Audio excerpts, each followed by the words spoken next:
राष्ट्रपति विद्यादेवी भण्डारीले फिर्ता पठाइन् नागरिकता विधेयक। प्युठान जीव दुर्घटना, मृत्यु हुनेको संख्या 3 पुग्यो। अदालतमा पुग्यो 8 ट्रक सुपारी विवाद। फोहोरमा अवरोध भएपछि बालिन शाहले भने असफल नै बनाउनु पर्ने खेल किन गरिन्छ। 5 भातृ संस्थाका नेता कार्यकर्ताहरूलाई शिखर पक्षले बोलायो छलफलमा।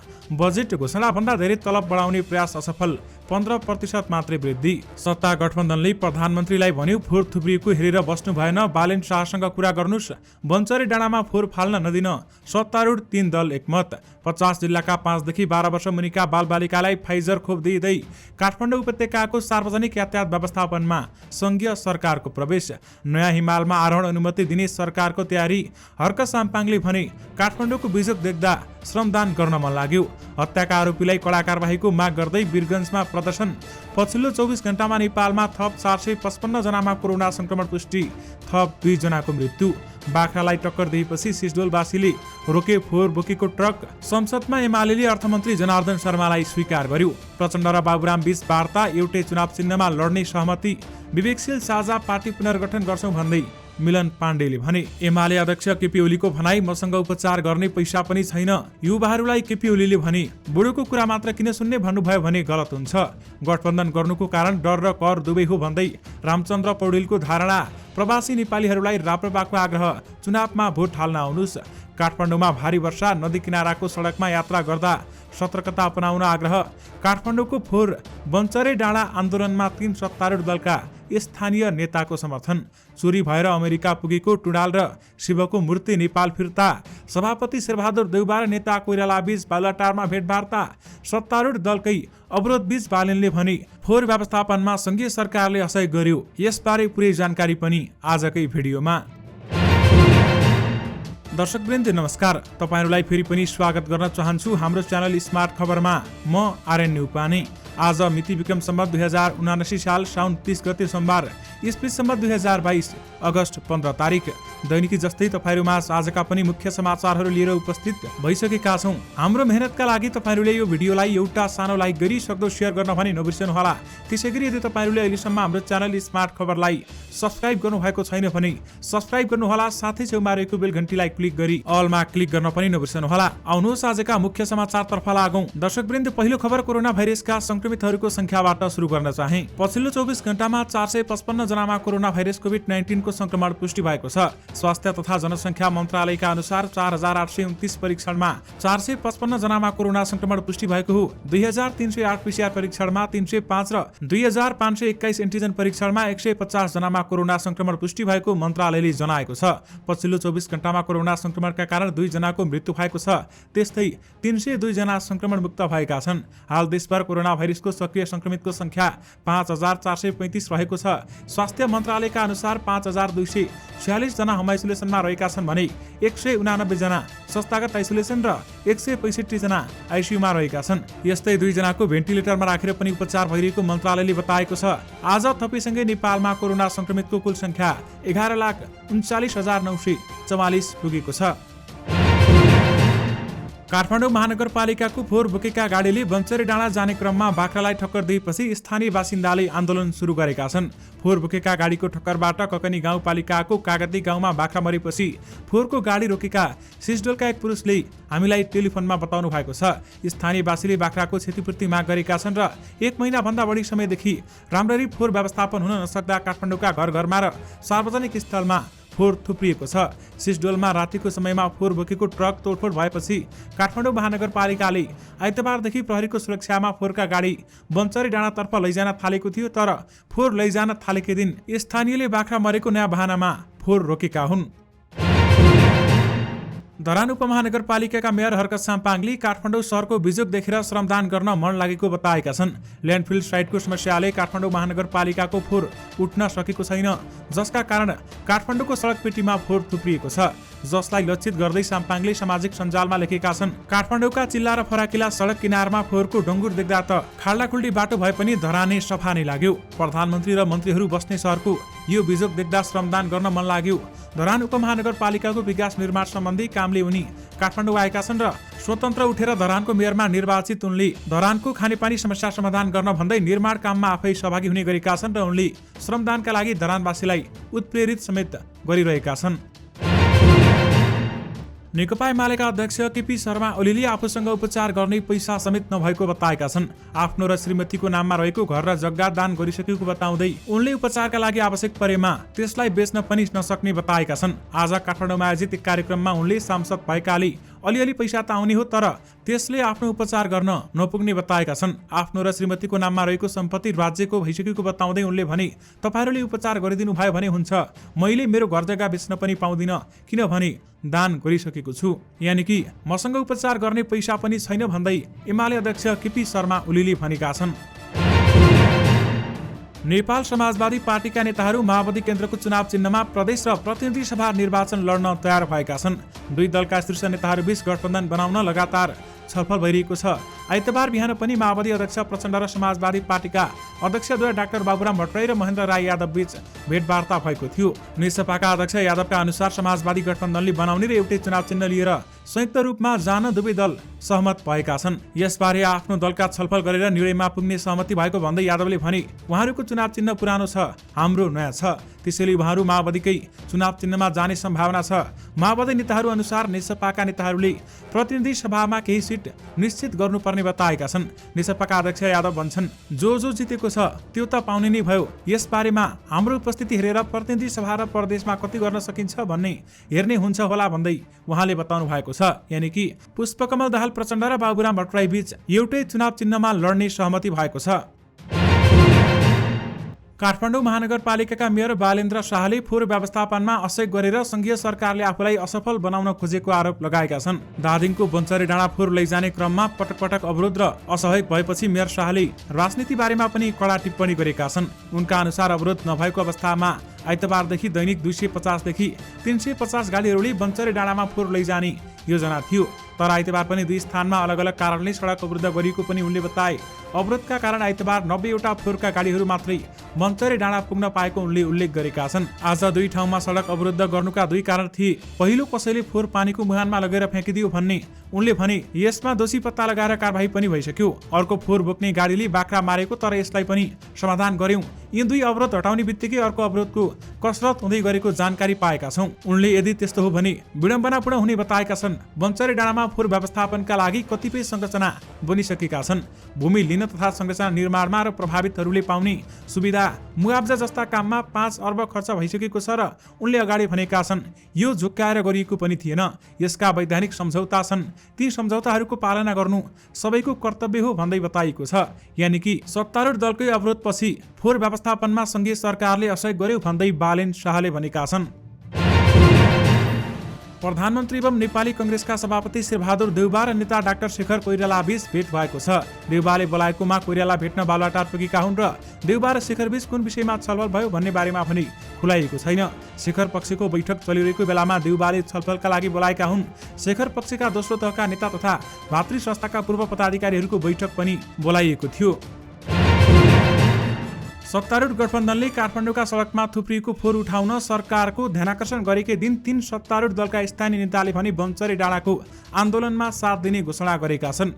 नेपाली कंग्रेस, माओवादी केन्द्र, एकीकृत समाजवादीको धादिङ धुनीबेसी नगरपालिका 1 का अध्यक्षले पीडित जनताको आन्दोलनमा आफूहरूको साथ रहने भन्दै आइतबार संयुक्त विज्ञप्ति समेत जारी गरिसकेका छन्।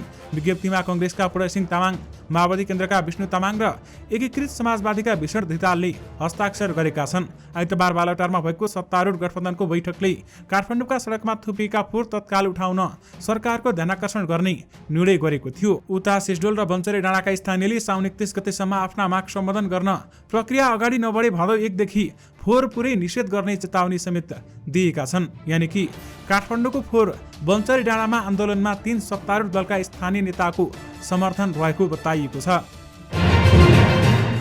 राष्ट्रपति विद्यादेवी भण्डारीले नागरिकता विधेयक फिर्ता पठाएकी छन्। उक्त विधेयकमा संघीय संसदले पुनर्विचार गर्न आवश्यक भएकाले राष्ट्रपतिले प्रतिनिधि सभामा फिर्ता पठाएको राष्ट्रपति कार्यालयले हिजो साँझ प्रेस विज्ञप्ति जारी गरी जानकारी दिएको थियो। प्रतिनिधि सभा र राष्ट्रिय सभाले जन्मका आधारमा नेपाली नागरिकता पाएका सन्तानले वंशजको नागरिकता पाउने र आमाको नामबाट नागरिकता लिन पाउने व्यवस्था सहित नागरिकता विधेयक पारित गरेर राष्ट्रपति समक्ष पठाएको थियो। प्रतिनिधि सभा र राष्ट्रिय सभाले पारित गरेपछि 15 साउनमा सभामुख अग्निप्रसाद सापकोटाले प्रमाणीकरण गरेर पठाएको 14औं दिनमा राष्ट्रपतिले उक्त विधेयक प्रतिनिधि सभामै फिर्ता पठाएकी हुन्। बजेटमा घोषणा गरिएको भन्दा बढी तलब बढाउने प्रयास असफल भएको छ। मन्त्री परिषदको 26 साउनको बैठकले बजेट भाषणमा उल्लेख गरे अनुसार 15% मात्र तलब वृद्धि गर्ने निर्णय गरेको छ।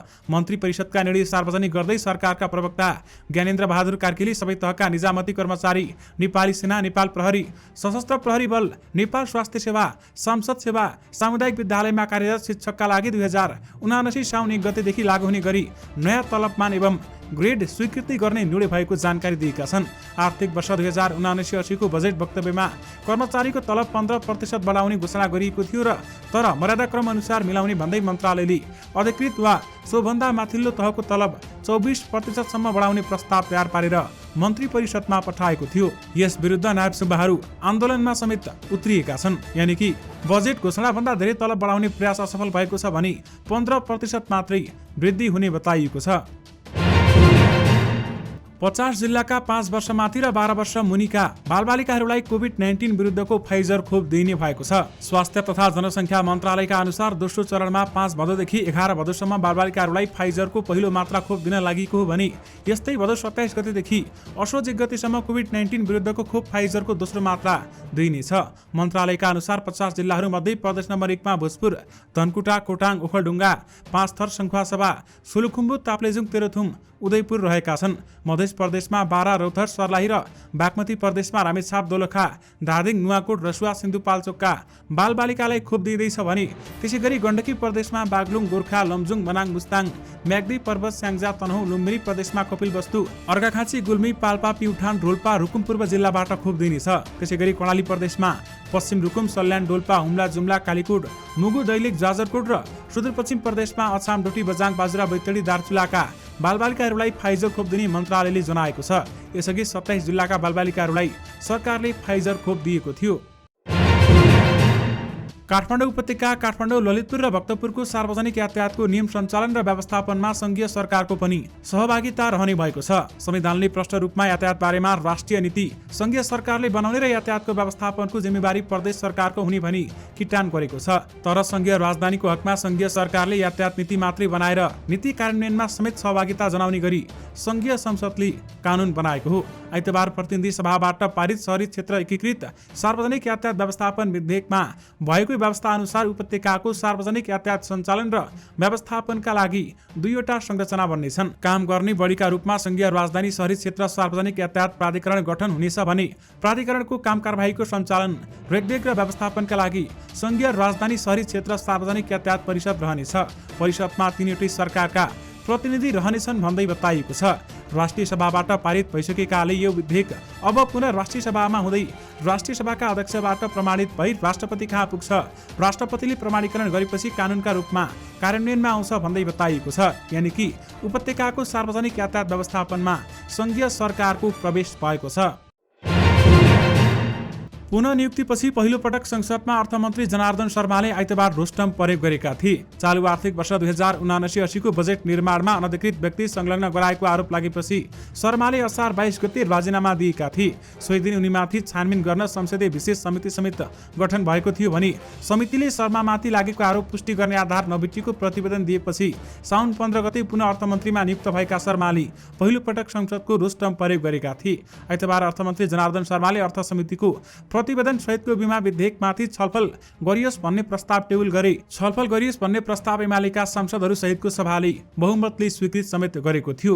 त्यसपछि सांसदहरूलाई विधेयकमाथि बोल्न सभामुखले समय पनि दिए। छलफलमा एमालेका सांसदहरूले पनि भाग लिएका थिए। छलफलमा उठेका प्रश्नहरूको अर्थमन्त्री जनार्दन शर्माले जवाब दिएपछि सभाले विधेयक बहुमतले पारित पनि गर्यो। प्रतिनिधि सभामा यस्तो सहज दृश्य धेरैपछि देखा परेको हो। चालु आर्थिक वर्षको बजेट निर्माणका क्रममा करको दर हेरफेर गर्न अनधिकृत व्यक्ति प्रवेश गराएको आरोप लागेपछि एमालेले संसदमा अर्थमन्त्री जनार्दन शर्मालाई बहिष्कार गर्दै आएको थियो। यद्यपि संसदमा एमालेले अहिले भने अर्थमन्त्री जनार्दन शर्मालाई स्वीकार गरेको छ। मिलन पाण्डे पक्षले विवेकशील साझा पार्टी पुनर्गठन गर्ने भएको छ। छिट्टै राष्ट्रिय भेला गरेर पार्टीलाई पुनर्गठन गर्न लागेको पनि पाण्डेले बताएका छन्। तत्कालीन अध्यक्ष रविन्द्र मिश्रले संघीयता खारेज र धर्मनिरपेक्षता बारेमा जनमत संग्रह गर्ने प्रस्ताव ल्याएपछि विवेकशील साझा छिन्न भिन्न भएको थियो। मिश्रले सुरुमा पाण्डे लगायतका असन्तुष्ट नेताहरूलाई कारबाही गरेका थिए भने स्थानीय चुनावमा पार्टीले अपेक्षाकृत मत नल्याएपछि उनले पनि राजीनामा दिएका थिए। अहिले प्रदेश र प्रतिनिधि सभा निर्वाचनका लागि समेत दल दर्ता हुने अथवा नहुने अलमल कायमै छ। हाल पार्टीमा गणतन्त्रवादी र राजसंस्थावादी दुई समूह रहेको भन्दै पाण्डेले भनेका छन्। हामी संघीय लोकतान्त्रिक गणतन्त्रको संविधान र यही व्यवस्था पक्षधर विचारसम्म निरन्तर वैकल्पिक राजनीतिलाई वैचारिक रूपमा सुदृढ र स्पष्ट पार्दै पार्टी स्थापनाको मर्म अनुसार अघि बढिरहेका छौँ। पार्टीको स्थापनाको मर्म विपरीत जाने र नागरिकलाई धोका दिने छुट कसैलाई छैन भन्दै बताइएको छ। जे प्रयोजन र उद्देश्यका लागि पार्टी स्थापना गरिएको हो त्यसअनुसार अघि बढ्ने पाण्डेले बताएका छन्। यानि कि विवेकशील साझा पार्टी पुनर्गठन गर्दैछौँ भन्दै मिलन पाण्डेले भनेका छन्। नेकपा एमालेका अध्यक्ष केपी शर्मा ओलीले आफूभन्दा ज्येष्ठ नागरिकका कुरा पनि सुन्न युवाहरूलाई आग्रह गरेका छन्। आज काठमाडौँमा आयोजित एक कार्यक्रममा ओलीले उक्त आग्रह गरेका हुन्। यो बुढो प्रोफेसर यसकै कुरा मात्र किन सुन्ने भन्नुभयो भने गलत हुन्छ। उनले भने युवाहरूमा नयाँ जोश जाँगर कार्यशैली ज्येष्ठ नागरिकको तुलनामा बढी हुने भए पनि ज्येष्ठ नागरिकको पनि कुरा सुन्नुपर्ने र उनीहरूको योगदान भुल्न नहुने बताएका छन्। उनले बालबालिका देशको भविष्यका कर्णधार भएको र युवाहरू आजका कर्णधार भएको पनि बताएका छन्। मान्छे सधैँ युवा रहन नसक्ने तर युवा जत्तिकै ऊर्जाशील रहन सक्ने पनि बताएका छन्। आफू 70 वर्ष कटिसके पनि युवाहरूको जस्तै ऊर्जा भएको उहाँले बताउनु भएको छ। नेपाली कंग्रेसका नेता रामचन्द्र पौडेलले अहिलेको गठबन्धन डर र कर दुवैको भएको बताएका छन्। चितवनको भरतपुर विमानस्थलमा प्रेस युनियनले गरेको पत्रकार सम्मेलनमा बोल्दै नेता पौडेलले गठबन्धन अहिलेको आवश्यकता र बाध्यता दुवै भएको बताएका छन्। गठबन्धन गर्नुको कारणबारेमा सञ्चारकर्मीले सोधेको प्रश्नमा नेता पौडेलले भने गठबन्धन डर र कर दुवै हो। हामीले गठबन्धन नगरे अरू दलले गर्छन् भन्दै उहाँले बताउनु भएको छ। आगामी मङ्सिर 4 गते हुने प्रदेश र प्रतिनिधि सभा निर्वाचनका लागि सत्ता गठबन्धनका 5 दलले नेपाली कंग्रेस, नेकपा माओवादी केन्द्र, एकीकृत समाजवादी, जनता समाजवादी पार्टी र राष्ट्रिय जनमोर्चाले गठबन्धन गर्ने निर्णय भने गरिसकेका छन्। उनीहरूले सिट बाँडफाँडका लागि कार्यदल समेत गठन गरेका छन्। राष्ट्रिय प्रजातन्त्र पार्टीका अध्यक्ष राजेन्द्र लिङदेनले आगामी निर्वाचनमा स्वदेश फर्किन प्रवासी नेपालीहरूलाई आग्रह गरेका छन्। पार्टीको केन्द्रीय प्रवास विभागको आयोजनामा भएको प्रवासी नेपाली एकता समाज पानसको अन्तर्राष्ट्रिय समिति र विभिन्न 27 देशका राष्ट्रिय समन्वय समितिको भर्चुअल बैठकलाई सम्बोधन गर्दै अध्यक्ष लिङदेनले चुनावको बेलामा भोट हाल्न नेपाल आउन आग्रह गरेका हुन्। मतबाटै देशको अवस्था बदल्न सकिने भन्दै लिङदेनले चुनावको बेलामा नेपाल आउन आग्रह गरेको राप्रपाका प्रवक्ता मोहन श्रेष्ठले जानकारी दिएका छन्। अहिले नै नेपाल आउँदै हुनुहुन्छ भने केही समय पर सार्नुस् र निर्वाचनको बेलामा नेपाल आउनुस्, चुनावी अभियानमा सहभागी हुनुस् भनेर अध्यक्षज्यूले प्रवासी नेपालीहरूलाई भन्नुभयो भन्दै प्रवक्ता श्रेष्ठले भनेका छन्। काठमाडौँ उपत्यकामा गए राति ठूलो पानी परेको छ। मनोहरा, गोदावरी, बागमती, विष्णुमती जलाधार क्षेत्रका धेरै स्थानमा मध्यदेखि भारी वर्षा भएको जल तथा मौसम विज्ञान विभागले जनाएको छ। विभागले आज बिहान 5 बजे जारी गरेको सूचना अनुसार सबै नदीहरूमा जलसतह बढ्दो छ। यद्यपि मनोहरा जलसतह सतर्कता आसपासमा पुग्न सक्ने अनुमान विभागले गरेको छ भने अहिले भने काठमाडौँमा पानी पर्न रोकिएको छ। तर अझै केही घण्टा नदी किनाराको सडकमा यात्रा गर्दा उच्च सतर्कता अपनाउन पनि विभागले आग्रह गरेको छ। नेपालबाट चोरी भएर अमेरिका पुगेको पुरातात्विक महत्त्वको काठको कलात्मक सालबन्जीका टुँडाल र प्रस्तरबाट निर्मित 2 साधुका बीच उभिएको शिवको मूर्ति फिर्ता भएको छ। पुरातात्विक महत्त्वको टुँडाल काठमाडौँ महानगरपालिका 24 इटुम्बहाल महाविहारको मुख्य ढोकामाथिबाट सन् 1984 र 1985 मा चोरी भएको पुरातत्व विभागले जनाएको छ। यो 13औं वा 14औं शताब्दीमा निर्माण भएको टुँडाल हो भने शिवको मूर्ति भने उपमहानगरपालिका 19 स्थित कङ्गेश्वरी मन्दिरबाट सन् 1995 मा हराएको थियो। यो मूर्ति 10औं वा 11औं शताब्दीमा बनेको अनुमान गरिएको विभागका महानिर्देशक दामोदर गौतमले जानकारी समेत दिनुभएको छ।